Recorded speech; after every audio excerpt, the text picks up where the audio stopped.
যতক্ষণ না পর্যন্ত আর মাত্র ৪৫ মিনিট সময় রয়েছে।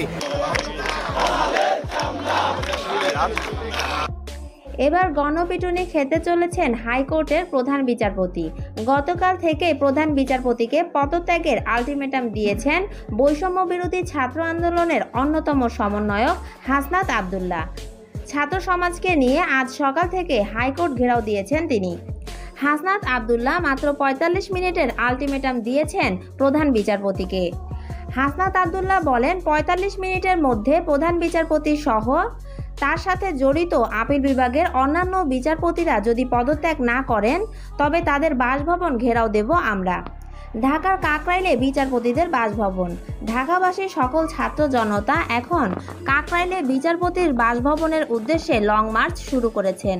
হাসনাত আব্দুল্লাহ ছাত্রদের জানিয়েছেন, আপনারা ঘরে বসে থাকবেন না, সকলে বিচারপতির বাসার উদ্দেশ্যে লং মার্চ শুরু করুন।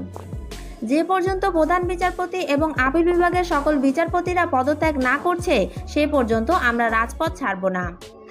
তো ভিউয়ার্স, প্রধান বিচারপতি যদি ছাত্রদের কথা মতো পদত্যাগ না করে তবে তাদের বাসভবনে হামলা করবে ছাত্ররা। আর তাই খুব দ্রুত সুপ্রিম কোর্টে এসে পদত্যাগের ঘোষণা দিয়েছেন প্রধান বিচারপতি। ছাত্রদের তোপের মুখে পড়ে প্রধান বিচারপতি ওবায়দুল হাসান পদত্যাগের নীতিগত সিদ্ধান্ত নিয়েছেন। তিনি সুপ্রিম কোর্ট প্রাঙ্গণে সাংবাদিকদের বলেন, উদ্ভূত পরিস্থিতির মধ্যে সুপ্রিম কোর্ট, হাইকোর্ট ও অন্যান্য নিম্ন আদালতের বিচারকদের নিরাপত্তার কথা বিবেচনা করে আমি পদত্যাগের সিদ্ধান্ত নিয়েছি। তিনি বলেন, পদত্যাগের কিছু আনুষ্ঠানিকতা রয়েছে, সেগুলো শেষ করে আজ সন্ধ্যার মধ্যে রাষ্ট্রপতি মোহাম্মদ শাহাবুদ্দিনের কাছে আমার পদত্যাগপত্র পাঠাবো।